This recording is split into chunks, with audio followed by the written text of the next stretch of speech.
If you're not familiar with the Sunday Scaries, I think you can probably interpret it from context, but it's like Sunday night comes, you've had a great weekend, and then you start thinking about work and maybe you get anxious. For teachers, there are so many starts. So like after summer, and then there's fall break, and then Christmas, and then spring break, and then there's so many starts.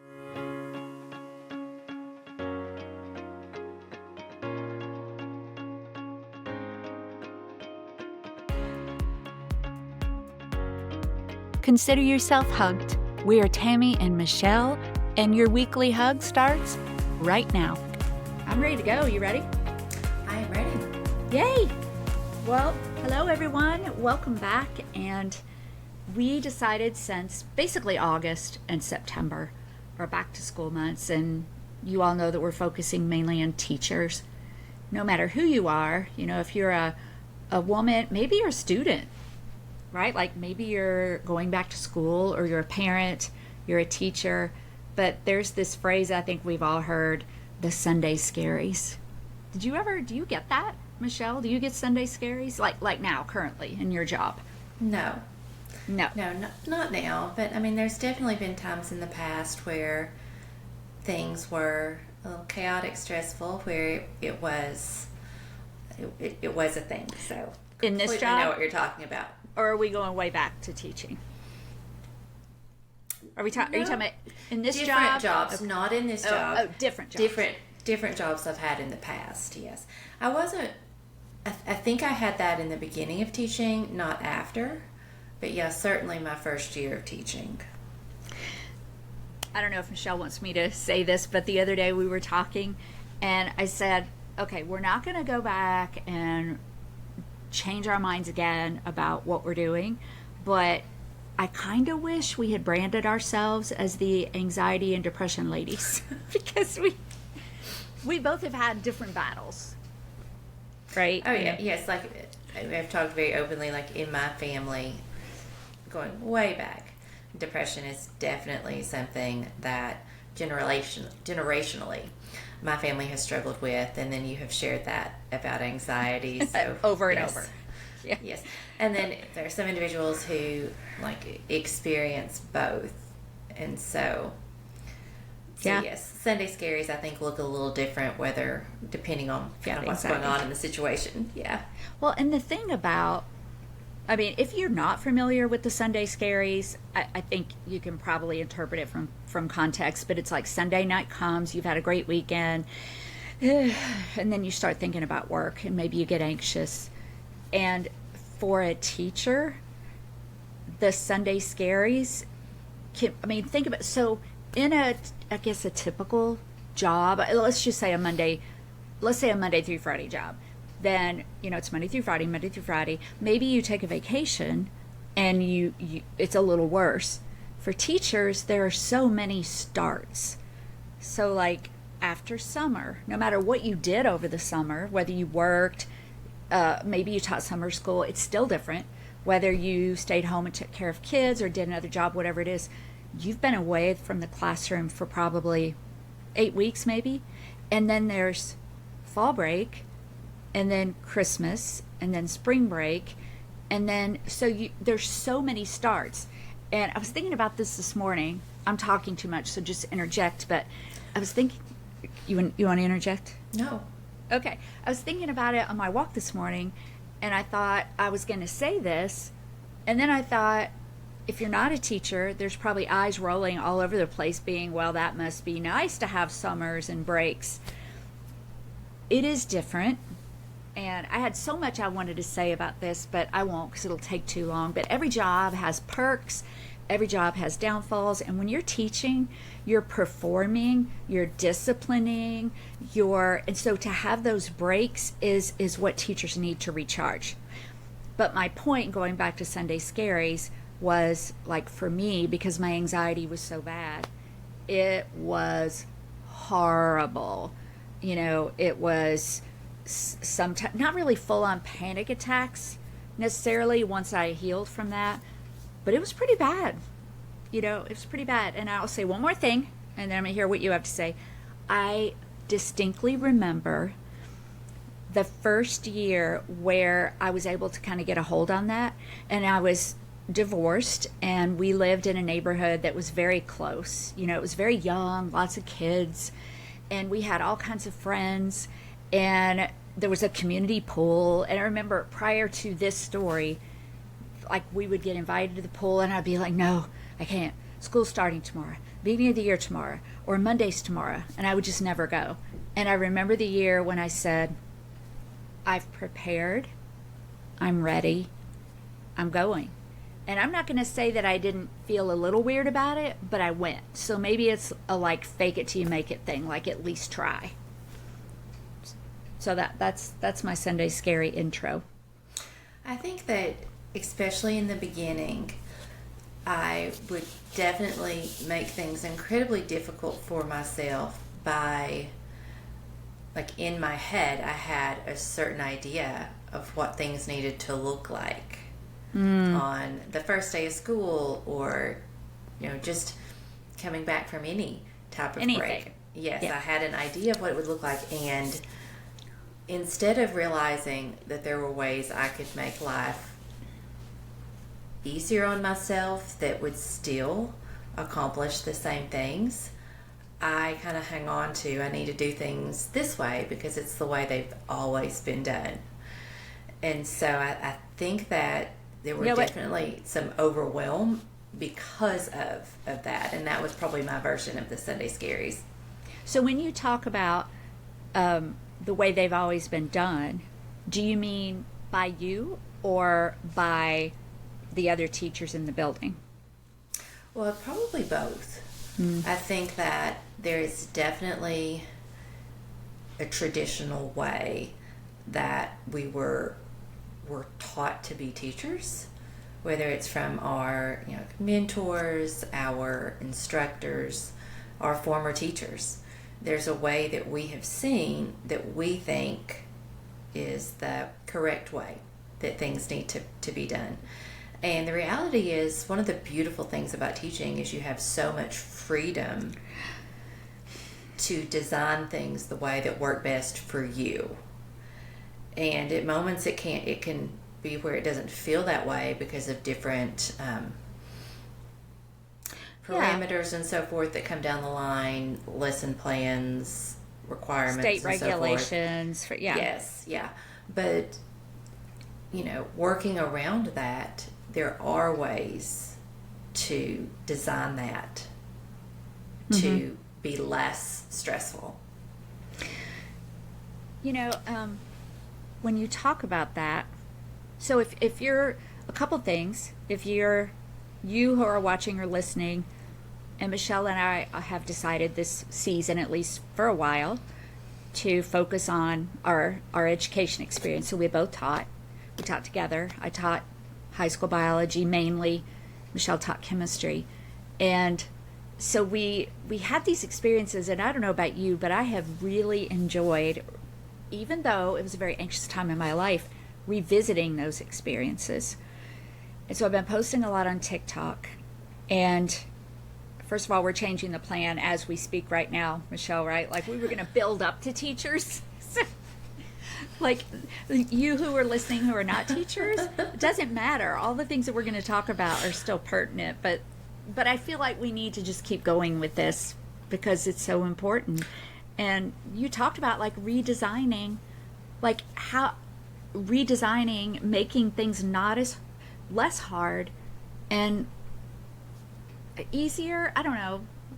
Well, I think, like, what you said, I mean, it's kind of like the perfect example, because we're still doing it. Like, we have a plan, and if it is comforting to have a plan, then absolutely make it as detailed as is helpful. But at the same time, I think one of the things that can be stressful is, you have, or I'll speak for myself, I had often 32 students in a room. And so if I held on too tightly that the plan needs to go just like this, there was always going to be some difficulty in that, because when you bring 32 students in, there's a pretty good chance that the plan won't You go think? exactly the way you had it planned. And so I think like teachers are just masters at like shifting based on what's going on in the classroom. And so I think sometimes like we can definitely stress ourselves out by having these amazing lesson plans and then getting frustrated that we don't get to execute them the way we would want the plans. Well, we talked about, so if you don't know, Michelle and I are launching soon a webinar series and an actual whole learning channel. But one of the things that we have recorded is about neuro-linguistic programming. We talked about that very thing. Like we have this map of what Michelle said a minute ago, like what we think it's going to look like. And then when it doesn't go that way, then we need to throw that map out and use a new map. And I know we're talking about it as if it's just the easiest thing in the world. I was watching the news this morning and I was breathing through it. I was not going to talk about what the channel was. They were talking about students being medicated, kids being medicated, ADHD, all the things, which is a whole nother story. But the part that just kind of made me cringe was the guy who was talking was saying when he was in school, the teacher called his mother and said, well, he's just like disruptive and just, it's just hard to have him in class. And his mom said, well, is he getting his work done? And she said yes, very quickly. And his mom said, well, that sounds like a you problem, not a him problem. And so this guy went on to say that, you're going to have this whole classroom full of different kids and that, it's your job to just meet all their needs. Okay. I don't know. I'm like, I don't think you're allowed to talk about that when you haven't been in the classroom. No, absolutely not. It just made me angry. It's like, okay, yeah, sure, but that's not an easy thing to do. So, like, people so don't understand the complexity of teaching. They do not understand that it is a profession where you have X amount of students in the room. You're constantly like learning, assessing, where does this student need me to meet them in this process. And so, you have lesson plans, but then you also have student questions. You throw in there student discipline, student mental health at the moment. There are so many things that teachers are juggling. It is by far, far more complex than what people realize. And so for someone to say, well, if somebody's being disruptive, that's a teacher problem and not a parent problem. I mean, one of the things we said in the very beginning when we started this work, we looked at the definition of mental health and what it's, in terms of that definition, it is about, being productive, fostering community in addition to like mental health. And so, the whole goal is, is someone at a place mental health wise to where they can do all the things that they would like to do.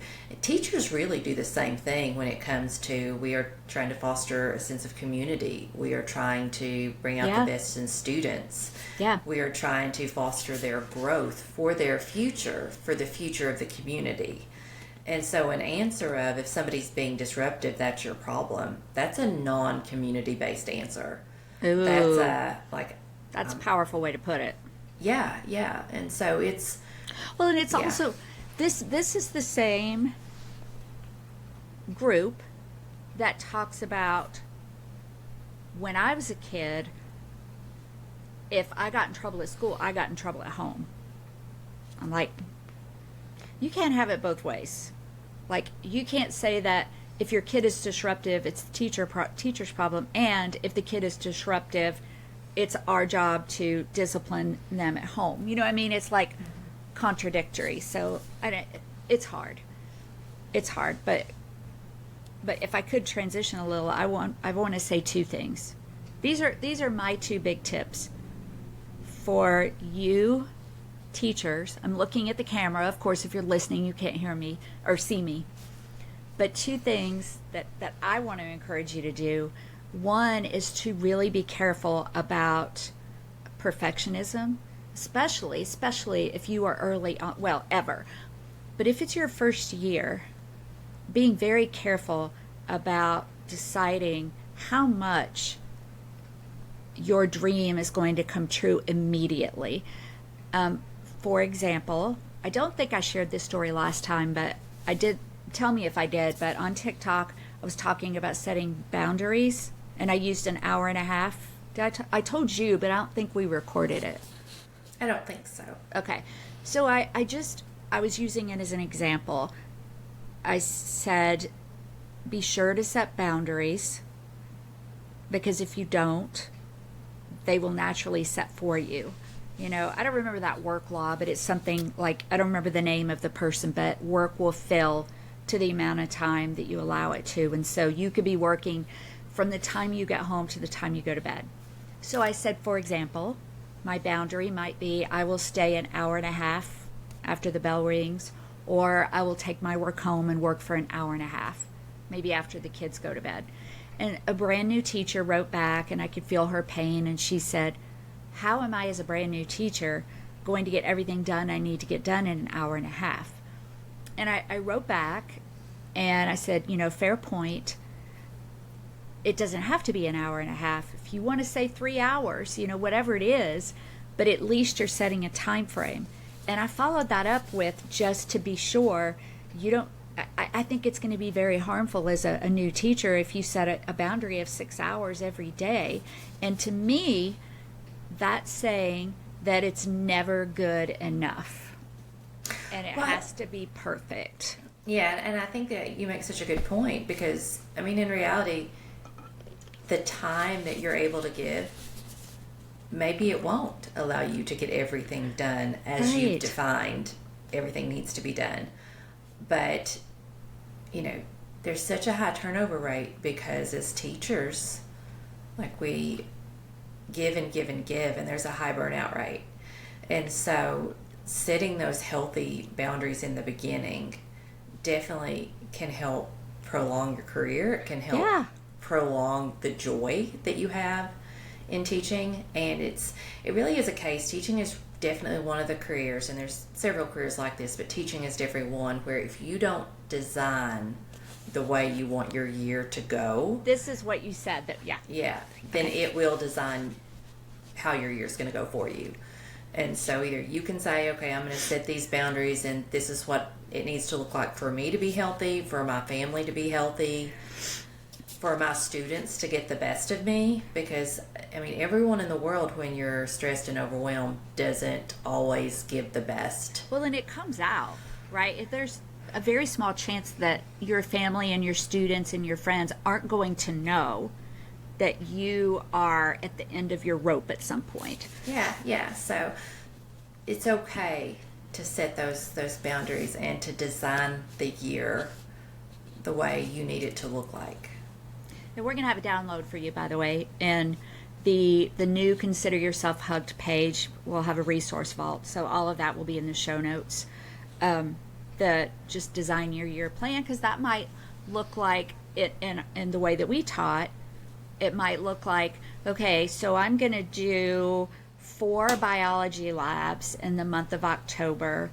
3 of them I'm going to use that are pre-done, and I'm going to create 1 that's all me, you know, or something like that. Like, don't reinvent the wheel on every single thing because you think that you're supposed to be so amazing and perfect that no one has seen anything like it. And I feel like that's a common thing with teachers, and don't let that excitement go, for sure. Don't let that go, but also temper it with reality of you're not just going to be planning and teaching. You'll have a lot of other duties you have to do too. Yeah, use resources to help. That's okay. It's okay to use resources to help with your plans. I mean, I can remember, and this is along the point of you kind of have to have a sense of humor about things. I remember my first year, like, I did work very hard on lesson plans. I would get them done the way I wanted. And somebody asked me how it was going, and I said, well, some days I get to teach the lesson plan, and other days I call the SRO. You just never know which way that the class is going to go. Was someday. it? Sorry, go ahead. No, that was all I was going to say. I mean, and so at the end, I was pretty upset at first about it, but at the end, it was just this is what it is. So I'm going to keep learning, keep trying, keep everybody safe, and we're going to go from there. That feels like a meme. Sometimes I teach my live, sometimes I call the SRO. Was it you who was saying to me the other day, and we were trying to remember the song, Sometimes You're the Windshield, Sometimes You're the Bug? No. It was somebody else. So Mary Chapin Carpenter, who was pretty popular, maybe in the 80s or 90s. I don't remember. But that was, sometimes you're the windshield, sometimes you're the bug. So, yeah, that speaks to me. I feel that. I feel that. And I think about some of the labs, my first year, I took over so we did not have block scheduling when I started teaching. It was, 6 classes a day through the whole year. And I took over after Christmas for a coach that the students loved, and they came back after Christmas and I was there. Brand new teacher, anxious beyond, but no one knew. And I had this lab where they were going to make physical science, they were going to make atoms with M&Ms. And they were I've shared this so many times, but this very tall, very adult-looking freshman girl stands up and shows me your shirt and says, "Da bomb" on the back of it. And she says, "Nobody messes with me." I was like, I'm not going to mess with you. What have I done? I mean, she towered above me.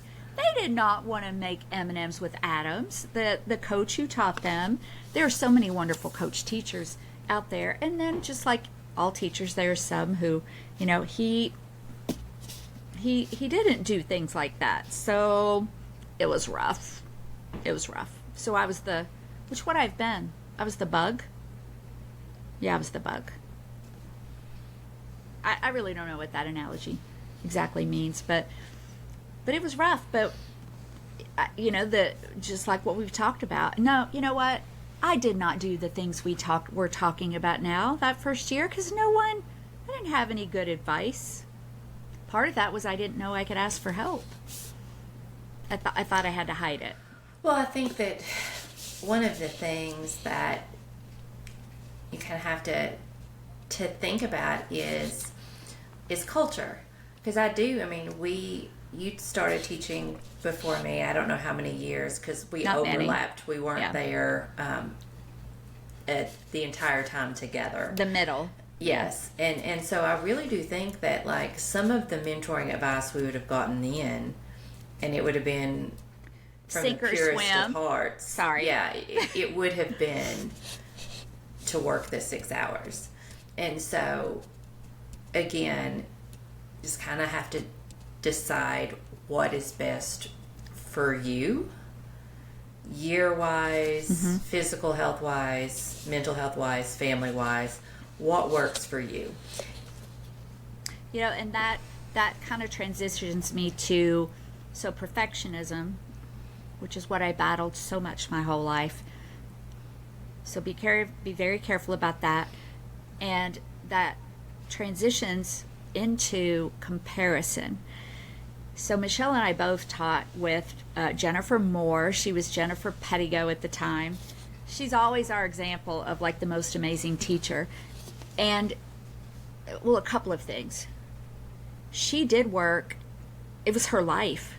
Teaching was her life. But the difference between the way she did it and the way a teacher who is probably going to get burned out and leave is that it encompassed, she involved her family. I mean, she was so passionate about it. She still posts. She's at 30-something years. I think she's a few years away from retirement. Her husband goes in with her and prays over every desk every single year. And now her daughter is a teacher, and he prays over her desks. They go to the games. I guess, so the comparison I'm talking about is if Jennifer and I, all of us started around the same time, if I'm a brand new teacher right now and I start working in her school and I look at her room and I look at her lesson plans and I look at the relationship she has with her students, and I'm like thinking, oh my gosh, how can I be like that? So again, I'm looking in the camera. There's a lot to dissect here, but there is only one you, and Jennifer's passion for all of that is going to be different than what you do. You know, maybe you look at another teacher who's hilarious and her kids are always laughing. Okay, well, are you hilarious? If you're not hilarious, that's not you. No, maybe, are you compassionate? Like, there's only one you, and you can't compare yourself. Something I think that Jennifer did very, very well, that is definitely along the lines of what we're talking about, is she designed things the way that brought her joy. Yeah. Like when she spent hours and hours working on something, it was something that she was excited about, that brought her joy. Mm-hmm. There was energy giving and not, the other way around. And so finding things within teaching, finding things that are energy giving to you, designing lessons that bring you joy, things like that. I think she did that very well. Yeah. Like if it was something that she was completely bored by, I don't think she would have done it. I think that she created things that were exciting to her, or at least when I spoke with her about different things, she always seemed very happy and energetic about what she was doing. So I think she's an excellent example of designing things a way that enhanced her life and not took away or drained it. I just realized something. We have to invite her to be on the show. Yes. Why have we not? Well, we're just starting to focus on teachers.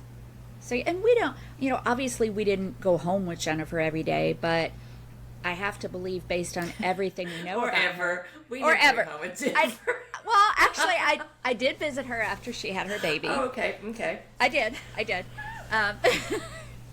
Okay, Michelle. We don't randomly just follow people home. Let's make that clear. We don't. Maybe you don't.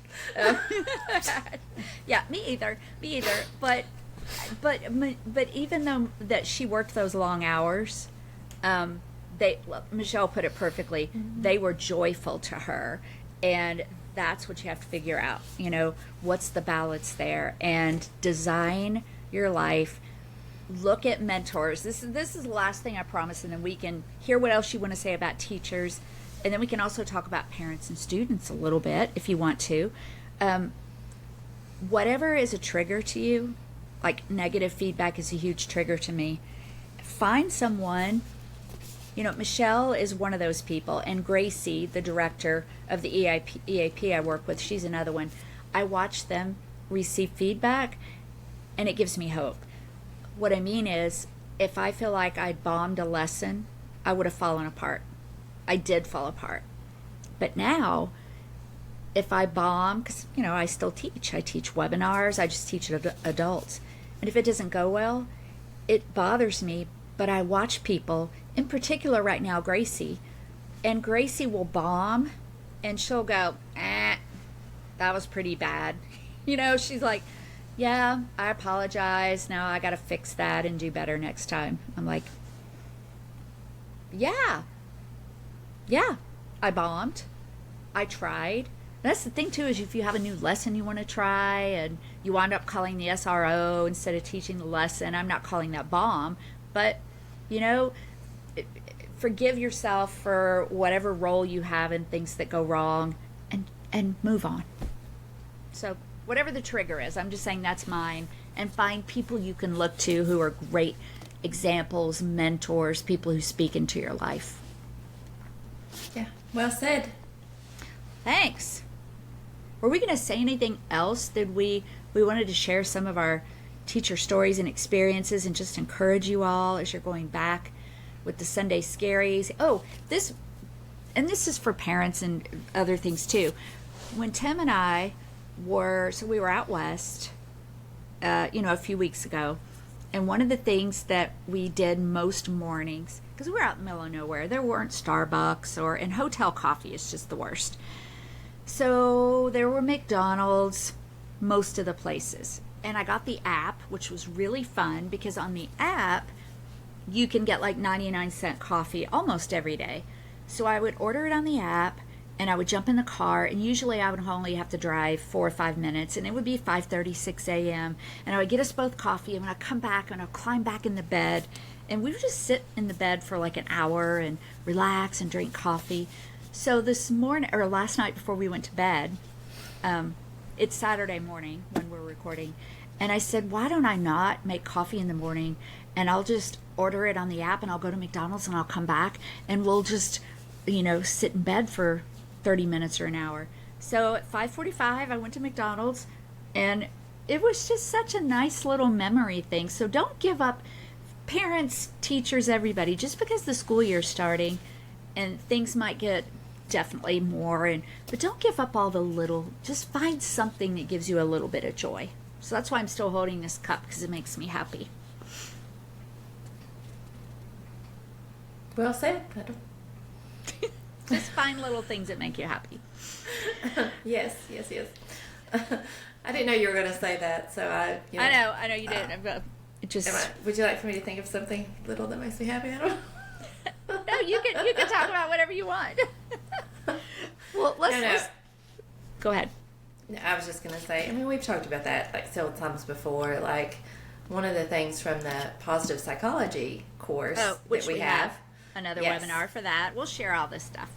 But positive psychology, just kind of like finding joy in things, is finding joy in big things, but also finding joy in little things. And we're going to talk this season about different adventures and joy moments. And I am going to talk. Should I talk about it now or at the end? At least just bring it up. Yeah, I so, think you at least need to. Yeah, so we're going to have just a couple minute segment on adventures and finding joy. And I signed up for a peppy yoga class, and we'll post some pictures, but a peppy yoga class for my birthday. And it was definitely a 10 out of 10 joy factor. And so you go in, and it's about a 30-minute yoga class, but there was probably about 10 Bernese mountain puppies. Oh, so they were, wait, sorry, I have two questions. They were all the same kind of puppies, and how many people were there? So for this puppy yoga, yes, I think there's puppy yoga where different breeds come in, they bring them in, and then there's one that I haven't gotten to go to yet, and Tami and I have talked about maybe going together. There's one rescue. We are definitely going. Yeah. That is puppy rescue, like through the mission. So the rescue, the rescue shelter. Yeah. So I'm super excited about that as well. But for this one, it was Bernese mountain puppies, and they just ran around while you did yoga. You had about an hour to play with them, but then you also could play with them while you were doing yoga, and they would come and bite on your hair and bite on your socks, and they were so very cute. So finding things that interest you, and not letting whatever it is stop you. It's not something I would have definitely done before. It's something I'd been like, oh, that would be very fun. But this time I was like, oh, no, absolutely going to do that. And I can 100% verify 10 out of 10 joy factor if you love puppies. I cannot wait to do it. I would have, not that I was invited, but I would have gone, but I was out of town. I did invite you, but you did. Leaving. Yes, you did. Yes. I wasn't here. But okay, so for parents or anyone, school's starting back up, right? And it adds an element. Now, for some parents, you might be like, yes! I was always in the middle. Because school starting meant kids had a place to be, but I had to start school. But just like the pool. We oftentimes give up everything. And I know Michelle and I are both in a different place right now. We're empty nesters, and if you're at home with a bunch of kids. But I do remember there were some things that I like going to the pool, because it is so important to still live your life. So I am going to the puppy yoga. Michelle and I, this coming Friday, are going down to Atlanta to see Christy McClellan, a Bible teacher that we both love.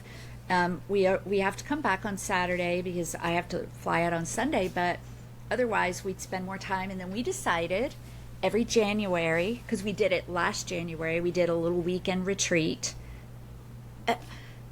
We've talked about the minute hour day planning. Like, if you only have a minute, and there are some days, okay, I don't mean to be like dismissive of, most of the time we have longer than a minute at least throughout the day, but if you only had a minute, what could you do? You could walk outside and take a breath. If you only had up to an hour, what could you do?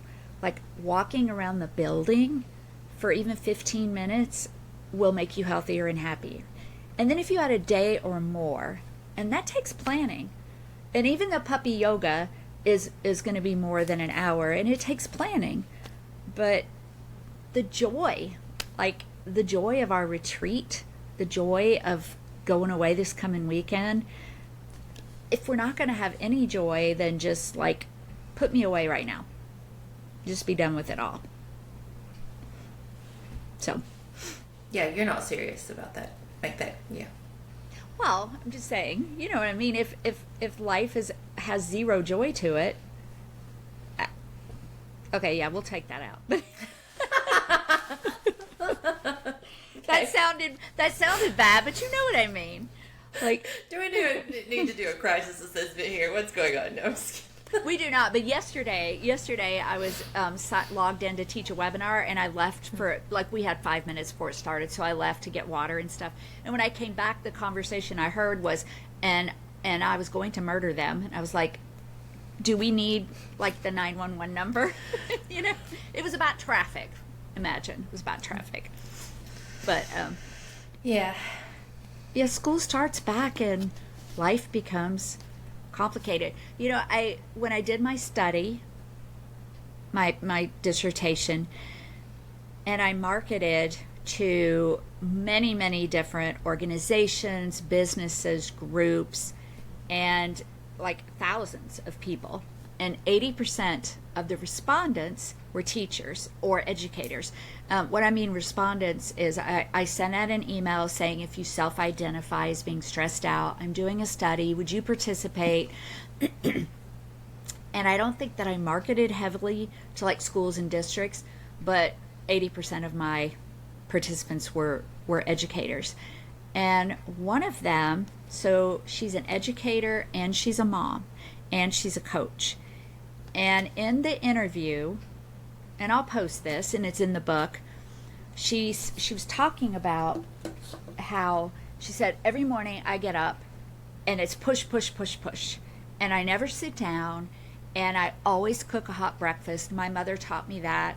I always cook a hot breakfast. It's what I learned. I'm not going to give my kids something cold. So I'm holding a bowl of something, and then I'm doing all these other things at once. And the basic premise of that story is, once school starts, life is over. And I don't want to come across as being judgmental. I really don't. I just don't want us to look at life as non-negotiable. Like, if cooking every single morning is causing you to get up and go push, push, push, push, are there options? I mean, do you think there are options? Oh, yeah, absolutely. And I think that, like, you know, you could always cook different things on the weekends, meal prep. And we also understand that if cooking brings you joy, if it's a joy moment for you, do it. It really is just a matter of, is this something that is it bringing more joy than stress to you?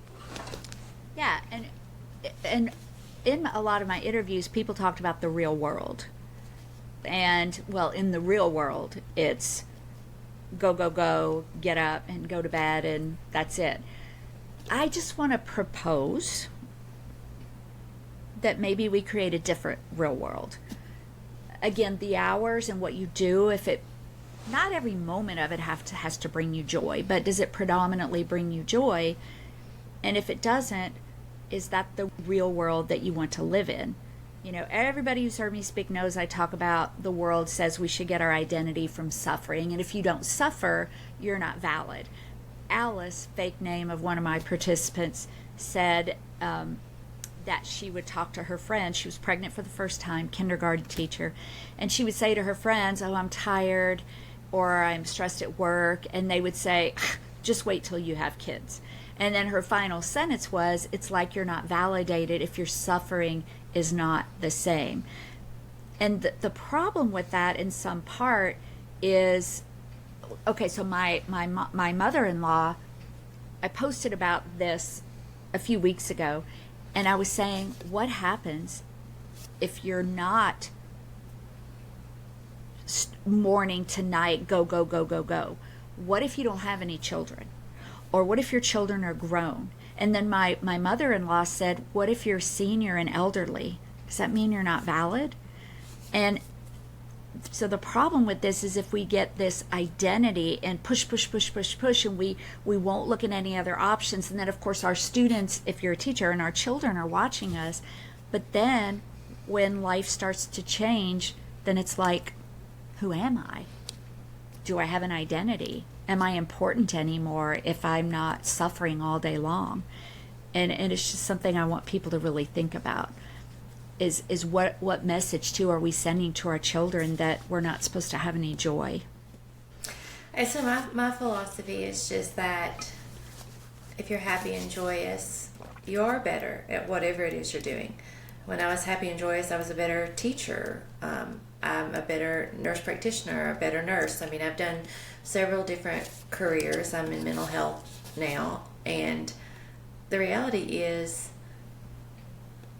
being happy always makes me better at what I'm doing.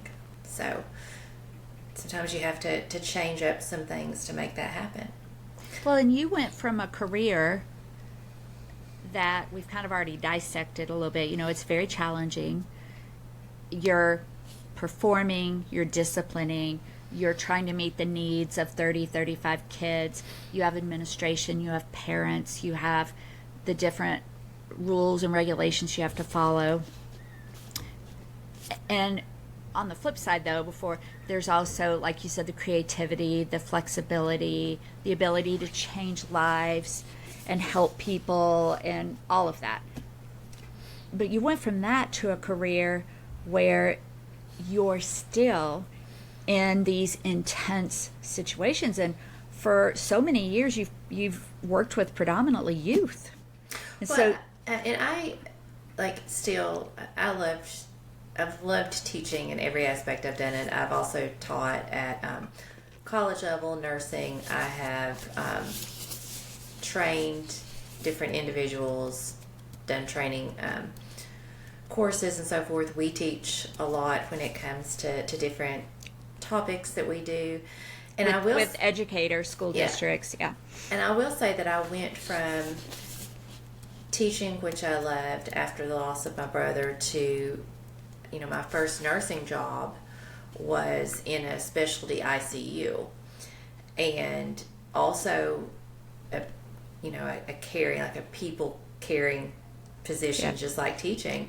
But in that, there isn't any creativity. There's very little creativity. Let me say that. Like, you have two patients, or at least I did at the time. If you're lucky, you only have two patients, and you have certain things that have to be done. You have certain parameters in terms of medication dosages and so forth that you watch for. So I still got to think through things and problem solve and do all of that.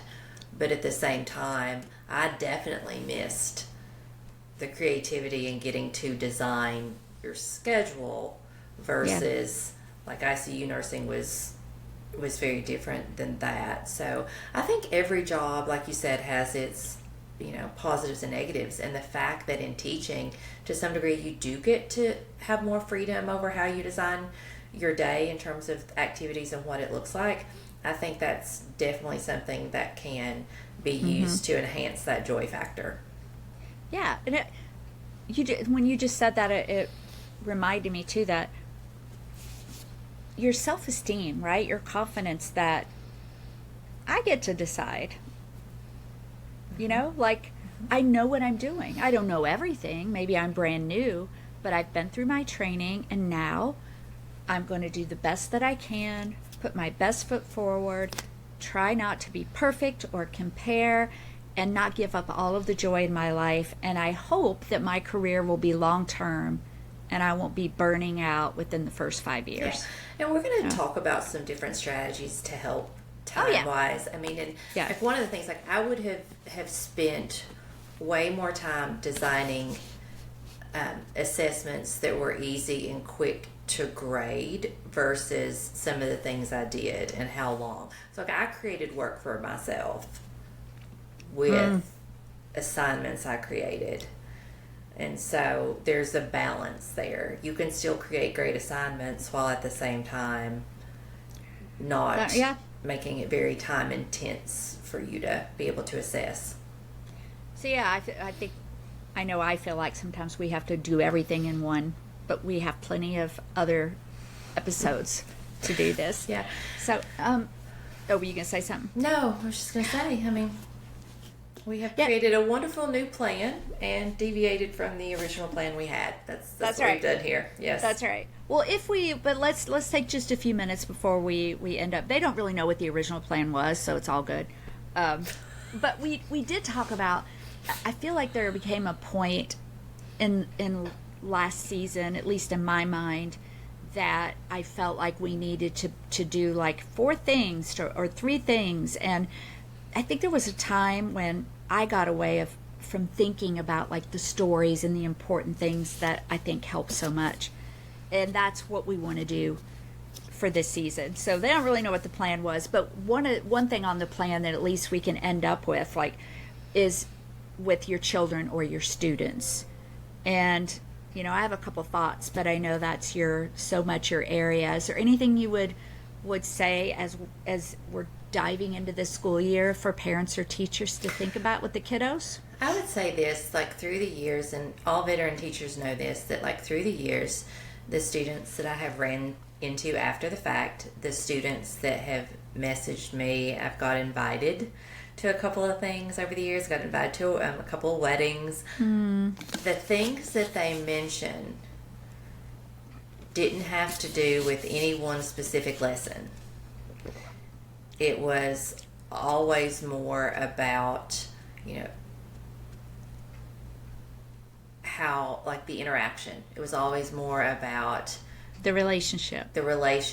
Yeah. I'm fumbling my words, trying to figure out what to say. But sorry. No, I didn't mean No. It's completely good. But, like, it's about, like, being there at a moment for them in their life where they needed someone to kind of be there. And you don't have to be overly involved to be a stable person. Ooh. For them. And so, like, all those students, the things they talked about, the things that they brought up, not one time has it ever been, remember that great lesson you did? Yeah. Well, I think that's powerful and I want to go back to on that is thinking, what is your strength in relationships? Is it that you have an understanding sometimes of what kids have gone through? Is it that you're a great planner and maybe you could help your students learn to be good problem solvers? Is it, what is it that you bring to the relationship? And just remembering that it's just you. It's just you. And, I think as a parent, trying to, one of the things I teach a webinar for the Employee Assistance Program. 2 of them. One is about kids' mental health, and the other is about transitioning back into school. And I really love it. And I'll put a link to one of the toolkits that's available for anyone. It's not just for the EAP members. And I think it's really good. But it's a list on that toolkit, is a list of questions to connect with your kids at the end of the day. And it's questions, because, if you say to your kid, well, how was it? What do they say? Fine. It was fine. What'd you do? Nothing. So it's this list of great questions. For example, one of them is just, what was your favorite part of the day? What was the hardest part of your day? One was, if you're talking about lunch, if you could have lunch with anybody, what would it be? It's just finding 10 minutes. If you're a working mom, your days might be really busy if you're a teacher and you have kids, but allotting 10 minutes. It could be when you're cooking and you involve your kids in cooking. It just could be taking a walk. I mean, there's a lot of things that we'll share with you in the show notes, but asking those questions that you may not have thought about before to have some real connection time with your kid. Yeah, and so Drew and I, my son is grown now, but like I asked him those questions kind of growing up, like what was the favorite part of your day? What was the most difficult part of your day? And don't be thrown off if they roll their eyes at you. That's just what kids do. I mean, at the same time, he still talks about that. Like he'll still tell me sometimes like what his favorite part of the day was. So, they might roll their eyes, but they still like doing it. But they'll remember it. They do. It's their job, especially if they're, middle school or high schoolers. It's their job to act like they think you're ridiculous, And Michael, my youngest, was 9, I think, when we got married, and I was teaching. And so Tim, his stepdad, my husband, who we just 22 years this year, but he would take Michael to school every day. And every day they would do, I think it was the word of the day, but they were ridiculous words. I hope I'm saying this right, but they would just have a made-up word. And they still talk about that today. Yeah. So having some sort of ritual that you do at the beginning, at the end, whenever you can fit that time in. And also being a holistic role model for them that, yes, school is important, work is important, homework is important, keeping the house straight. It's all important. And let's also, joy is important. Your mental well-being is important. Your life is important. You are important. You are important. Oh, you're talking to them or me? Both of you. You're all important. Yes. You're important too. We're all important. Kumbaya, right? So, yeah. So, I don't have anything else except one little finishing up thing. Do you have anything else? No. Okay. I'm all out of words. You're out of words? Yes. How many? Out of words. Yeah, all of them. They're all gone. Michelle has an allotment. She won't talk anymore today. So as you leave us today, think about whether you're a teacher, you're a parent, you're a student, just, I remember my pool story, and I just want to encourage you, especially if you're listening to this before you're diving back into school, go to the pool, get some coffee, do something, and are you ready? I'm ready. Okay, here we go. Until next time. Consider yourself hugged. Bye. Bye.